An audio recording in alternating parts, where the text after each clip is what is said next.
Well, you heard from the grandkids, and now you're going to hear from the kids.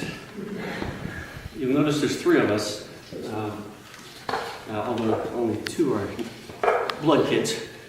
And that's because Dad considered Karen his daughter. They were very close, and they shared great love over the years and great devotion to each other.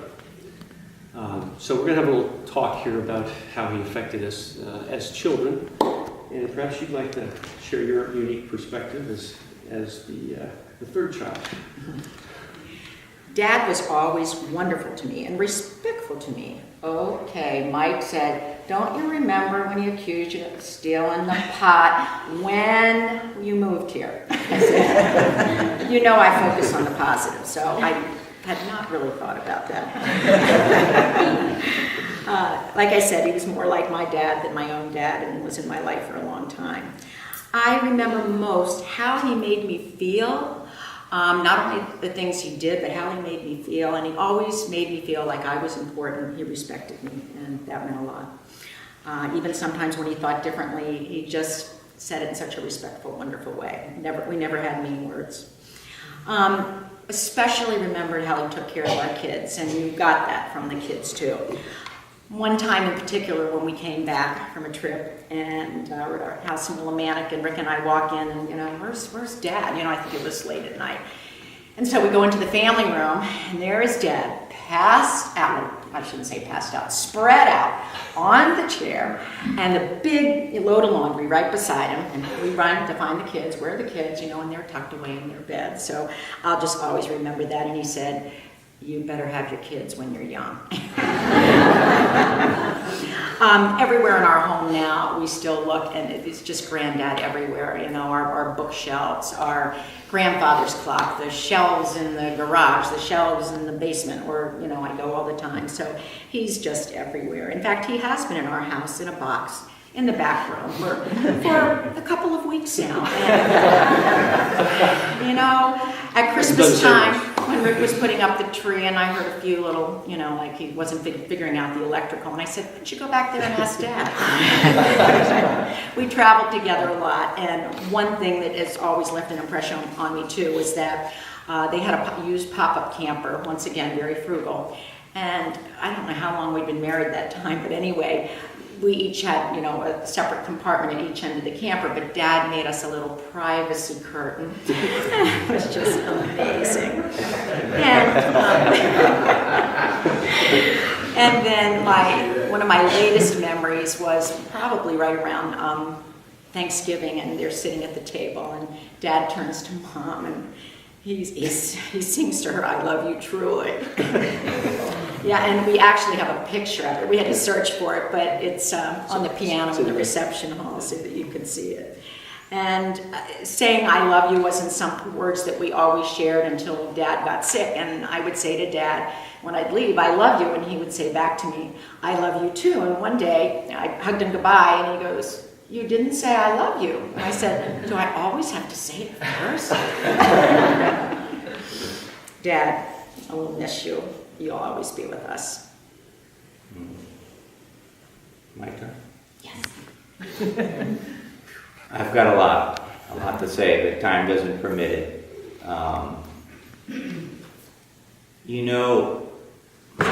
My dad was short on I love yous in hugs. And I don't know if that was characteristic of who he was, or maybe the men of those times. They didn't show their emotions like we do these days. But I could tell you, he made me feel very loved. Krieger, stop crying back there.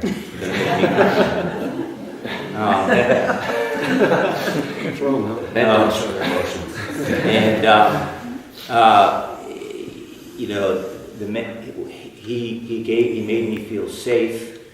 He made me feel loved. He made me feel important. Not by what he said, but by his actions. And I could spout off so many, just showing up at school when it was the day that the parents could come and observe. He was there, taking us for hikes in the woods with our beloved dog, Leroy. Just having an abundance of gifts under the trees when I well knew he couldn't afford it was always making me feel, secure and safe. And there are some sports-related things, Dad really admired and got a lot out of Rick's and my accomplishments, both on and off the field. But I have a few real, visions related to sports.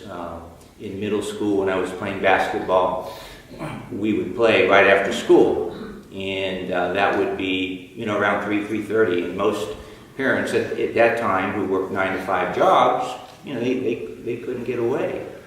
But I'll be darned, midway through the game, I'd look up in the stands, half-empty stands, and there was Dad watching the game. And some of my teammates would say, "How the heck did he get out of work?" But he was there. He was there. And I have one real special one. Again, it's another sports-related one. We were at a late practice, football practice, and it was unseasonably cold. I just remember very vividly being in the huddle, and you could see the steam, in fact, the steam rising off of your helmet coming up. It was so cold. And I looked over for some reason on the sidelines, and I see my dad, and he's in this very light coat that he should have never been in at that time of the year. No hat, and no gloves. He's got his hands in his pockets. He's moving his feet back and forth just to stay warm, just to stay warm. It's just those little things like that. And I think the message that I want to leave with us all today is as parents, one day I think somebody wrote a book about don't sweat the small stuff. Well, I think as kids growing up, we typically don't sweat the small stuff, but we sure as heck take notice of the little stuff. And it's those little things as we're growing up that our parents do and that we can do for our children that leave lasting impressions with us and create that incredible bond. And my dad, he left so many of those small, seemingly insignificant, but just so important, small little impressions that I'll be with me for the rest of my life. Amen. I wanted to share a few insights that might be unknown to you about my dad. He was actually quite an athlete, although he never played on a team.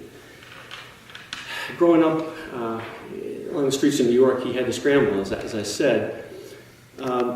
Years ago, we were going through some old pictures, and he shows me this one, and it turns out as a 13 or 14-year-old, when Jesse Owens was blowing him away in Berlin, he set the New York City high jump record, 4'11", scissors kick, which lasted 2 days. He was proud of that, but not so proud that he bragged about it. He was a very humble guy. Very limber, very agile.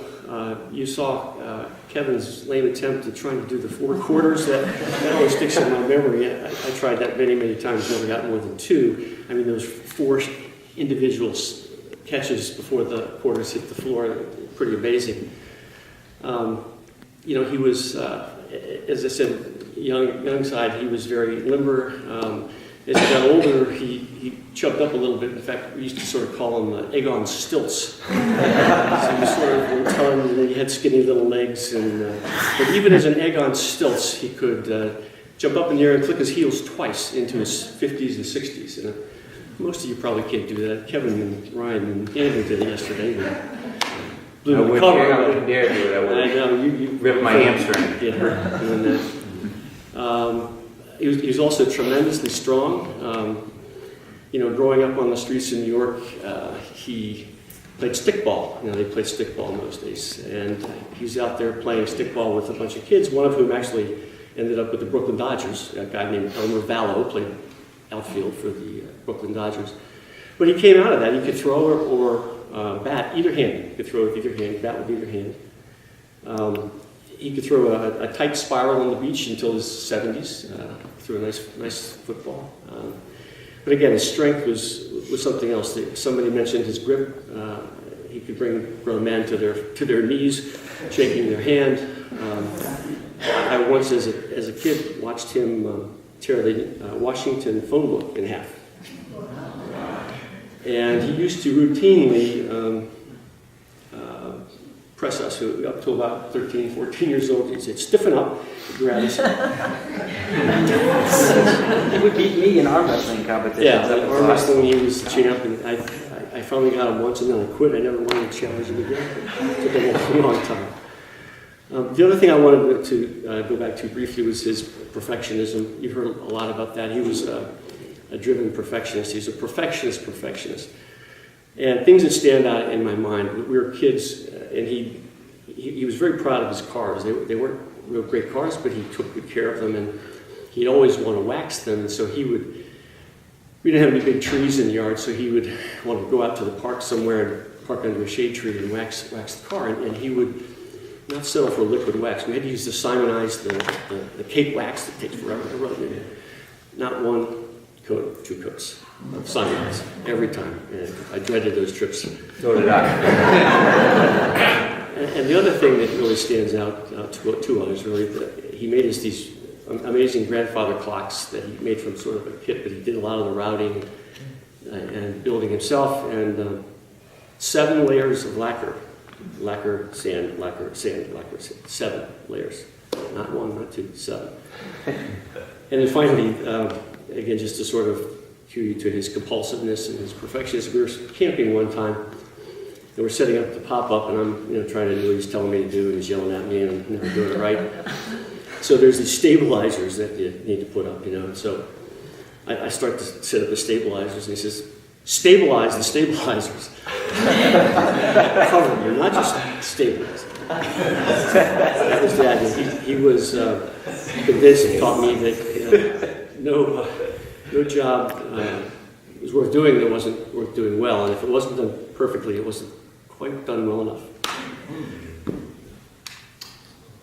I know, in the interest of time, any other final comments?